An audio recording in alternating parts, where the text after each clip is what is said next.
yang menarik dari semua ini karena gini, oke, kayaknya mesti dikasih skala juga no chatnya apa penontonnya sekarang. Jadi yang quitting YouTube so far nggak cuman tahun ini doang, itu kan nggak cuman Skinny Indonesian, ya kan? Jenna Marbles cabut, ya kan? Marzia bentar lagi 2 tahun, ya kan? Filthy Frank udah 3 tahun lebih, ya kan? Siapa lagi tuh? Bisa Freddie Wong, oke? Banyak banget. Dan yang menarik dari kejadian-kejadian YouTuber cabut ini, menurut gue adalah bukan the fact that mereka cabutnya doang, tapi juga kalau misalnya kita bisa nemuin kesamaan di antara alasan mereka cabut. For example. Ini butuh diskusi in-depth banget, Rap. Cuman, let's say, gue kasih contoh ya. Contoh kita angan-angan aja. Misalnya, lu males sama orang-orang makin banyak artis TV nggak jelas masuk YouTube, bikin kontennya nyampah, habis itu yang ada bikin keruh ekosistem dan community. Karena di dalam YouTube ada community kan. Karena lu ngeliat video orang interaksi segala macam, disebut community. Lu rasa sama itu, gue juga gitu. Dan gue yakin ada kayak at least 100 orang lain yang kreator juga kayak gitu loh. Nah itu yang menurut gue kalau misalnya bisa dicari dan di apa ya istilahnya dianalisa gitu irisan-irisannya, menurut gue malah jadi insight yang sangat menarik kenapa YouTube failing sebagian kreatornya gini loh. Gitu sih. Nggak tahu menurut lo gimana no? Menarik karena teman-teman juga mesti paham bahwa YouTube itu bukan lagi sebuah kanvas kosong. Dia kanvas yang bergerak. Walaupun bergeraknya tidak by human, but by machine. Jadi, kalau dulu kan kita pikir kita upload video, terus orang bakal bisa temuin video kita. Kalau kita ngobrol zaman-zaman gue SMA, exactly. Lu bisa nyari tutorial filmmaking, langsung ketemu Indomie Ogung, film Rakyat yang keluar. Ya kan? Yes. Kalau film Rakyat, ini Mogul. Jadi banyak video lu bisa ditemukan dengan orang yang mencari video lu. Sekarang, wah, jadi karena saking banyaknya video, YouTube berusaha untuk menciptakan sebuah mesin sehingga lu bisa mendapatkan pencarian yang memuaskan buat lu dan membentuk semacam kayak membaca habit lu sehingga nanti kalau lu pencet homepage keluar video-video yang disarankan YouTube yang sesuai sama lu punya habit. Gue boleh bahas ini dikit gak? Bisa. Kalau lu ke homepage YouTube itu bukan video yang semua orang sama lihat. Itu video untuk lu.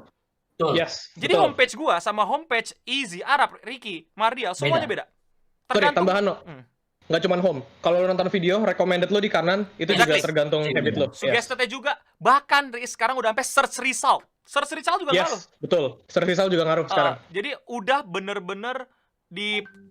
bener-bener di tahap yang personalized banget. Lu bakal sulit. Makanya ada istilah dulu tapi itu kalau sekarang tuh find gem in YouTube gitu loh. Karena sulit banget menemukan hal-hal yang kecil. Ini kasarnya ya, dan sistemnya selalu berubah, tapi ini kasarnya. Otomatis YouTube akan menilai dari view. Yang banyak view-nya disebarin sama YouTube, ya kan? Makanya dulu orang bikin thumbnail clickbait, judul clickbait, pakai gambar dada, segala macam. Favorites juga no dulu.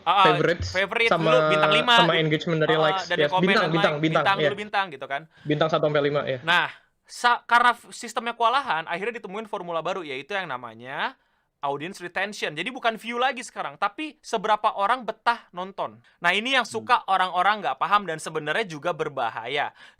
Gue rasa niatnya bisa baik, hasilnya yang jahat.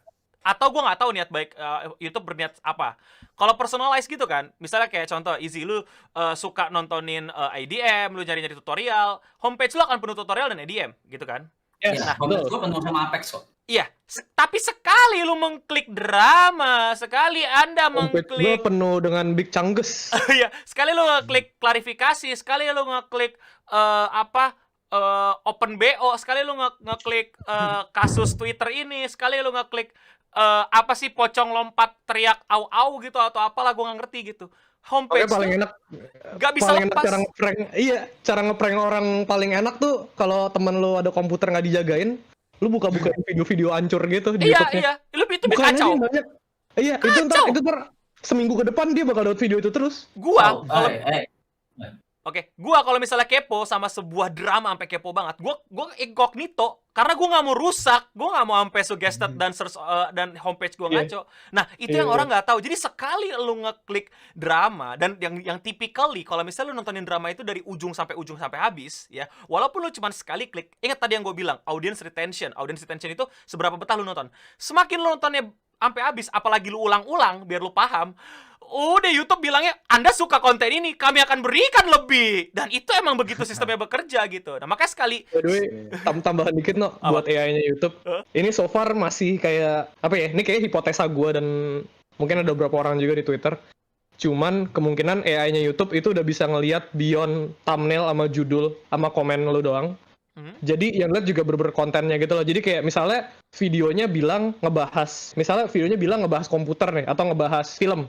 Tapi isinya dalamnya bercandaan. Itu si AI-nya dalam situ dia ngeproses, dia tahu, oh, oke, ini sebenarnya kontennya esensinya ini, orang yang nonton ini biasanya punya tendensi suka hal-hal yang kayak gini. Oke, gua kasih video lain, kadang bukan dari kategori yang exactly sama, tapi somehow bisa nyampe ke lu dan lu bisa suka. Dan kayaknya lagi mereka ngekategorin orang, kan kalau lu taunya itu personalized buat lu kan. Artinya halaman YouTube elu, gua, Arab, Ricky, Hajan, kita semua bisa beda drastically gitu. Tapi menurut gua enggak. Menurut gua YouTube tuh pakai sistem grouping. Jadi mereka bisa lebih cepet. Udah lebih advance ngeproses. lagi ya? Udah lebih nekat Yes. lagi berarti ya? Jadi gini, jadi grouping itu basically mereka ngebagi demo in a way yang nggak bisa dibaca atribut atau data sama manusia. Artinya bisa, tapi datasetnya itu terlalu banyak. Kayak ibaratnya kalau Excel, kolomnya tuh udah sampai ZZZ gitu mungkin. Jadi istilahnya dia bisa ngegrupin orang. Misalnya orang-orang yang kayak Hajen, menurut YouTube itu bisa aja ada 2,5 juta orang yang karakteristiknya itu kayak Hajen. Dikategoriin dari pool 2,5 juta ini itu di feed recommendation sama home yang sama kayak lu sama kayak gue. Kita bisa masuk ke grouping yang beda. Makanya sebenarnya nggak truly personalized, tapi sebenarnya cukup akurat, which is creepy. Gitu. Dari algoritma itu, menurut kalian, dari situ kan akhirnya kita ngejawab pertanyaan nomor 3 itu loh. Apakah YouTube nge-reward konten-konten yang quote-and-quote sampah, quote-and-quote nggak beres? Iyalah, secara nggak langsung. Walaupun nggak sengaja. Secara nggak Menurut gue langsung. ya. Kayak lu kayak tahu kasusnya Lele Pons nggak sih? Yang di luar, yang dia trending mulu Oh, selama Lele setahun Pons. full. Oh, The Queen. Yang dibahas sama Nerd City itu. Yes. Nah, itu kan sebenarnya kayak mereka juga mengkritik pihak YouTube, kok bisa sih kayak Lele Pons di apa masuk trending mulu gitu. Padahal ada beberapa video lain yang harusnya dia yang lebih trending gitu. Kayak dari segi jumlah views atau komen atau response atau share. Tapi butek Dan aja Lele Pons kan. Goblok lu, anjing. Gue ikutan kaget, bangsat. Ya, cuman Can you do this? like ya. Oi, bahas yang seru-seru dong. Iya. Kagak ngerti lah. Ngantuk. Sabar, Rap, lagi ngejelasin algoritma. Sabar, Rap, lagi seru, ntar dulu. Ini udah perspektif YouTube, Rap, ntar dulu, Rap. Ya. And then ya gitu aja, kalau konten lu yang nggak friendly sama yang mereka imagine YouTube jadi platform apa ya, mereka nggak akan push lu gitu loh. Unless lu memang segede itu dan orang-orang actively searching lu aja. Kan PewDiePie segede itu dan orang-orang actively nge-search dia sih, Rick. Iya, gara-gara gue nggak pernah ngelihat kayak PewDiePie on my recommended gitu loh. No, because PewDiePie is basically shadow banned by YouTube. Yeah, exactly. That's a thing. So yeah, anyway, moving on, like we get the point, you know. Oke. Jadi kalau dikerucutin berarti kan intinya we're talking about the system. Sorry? Okay? Right? We're talking about the system. Yes. Terus sekarang di bawahnya ada kreator yang ya udah ngikutin sistem, ngikutin apa yang penonton mau, ngikutin apa yang pasar mau, kasarnya kan. Seperti yang orang-orang pensiun ini keluhkan awal-awal. Terus ada orang-orang yang berusaha untuk mengubah sistem itu, mengubah ekosistemnya, bla bla bla. Nah, terus yang terbaik yang mana menurut lu, Eno? Oh, gua mesti bilang gua orang yang Si beruntung. Eno kayak minta di-dubbing gitu mulutnya. Eno, suara lu hilang. Iya, gambarnya gerak, mulutnya nggak ada tadi. Udah muncul. Udah benar. Jadi gue beruntung karena gue udah mulai YouTube dari lama. Jadi gue bisa ngumpulin, gue punya penonton yang emang suka sama konten gue, yang tahu gimana gue bikin konten, dan mereka bisa ketemu gue luckily. Jadi gue udah punya numbers dan ada sosial media lain yang bisa membuat gue bertemu dengan followers gue. Tapi ketika lo orang baru, gue sangat doubt gitu untuk lo bisa, apalagi lo nggak ngikutin, Ya, betul, apalagi betul. lo tidak memberikan. You are wrong. Nah, kalau menurut gue by system and by community, lo akan susah untuk dapetin the voice kalau lo cuman dari YouTube. Kenapa wrong? What voice that you want? Gak tau, kalau buat gue udah dapet. Gue gak tau buat orang-orang baru. Ya udah. Nah, itu kan udah lu udah dapat kan. Nah, sekarang yang lagi jadi men-trigger kita membuat ini kan adalah creator atau enggak YouTuber yang udah lama nih. Nah, what voice that you want and what kind of voice that they want? Kalau dibahas kayak lu doubt kayak kalau yang baru kayaknya nggak bisa dapat voice deh apa-apa. Gua nggak menurut gua nggak juga. Gua ambil contoh ya. Gimana? Kalau menurut lo? Kayaknya belum tentu butuh voice deh buat gede. Nggak sih, Rap? Gimana? Sorry? Kayaknya lu belum tentu butuh voice kayak yang Eno bilang buat gede di YouTube sekarang. Ngerti kan? Yep. Iya. Makanya sekarang kalau udah makanya gue bilang kalau misalnya lu pure YouTube, tapi gini, kalau misalnya lu emang let's say musician ya, lu nggak bakal sebodoh itu untuk cuma naruh di YouTube dong, iya nggak sih? Yeah, of course. Dan lu nggak bakal sebodoh itu untuk cuman berharap dari YouTube kayak Tuhan tolong sukseskan aku di YouTube musik-musikku, musik-musik yang misalnya dia musik country dan gue pengen sukses di Indonesia gitu kan. Bayangin itu country di Indonesia lagi dia kan, nggak mungkin dong dia sedam itu untuk di country ya. Iya, bayangin country Indonesia. Okay, we're getting off topic, but whatever. We get the point.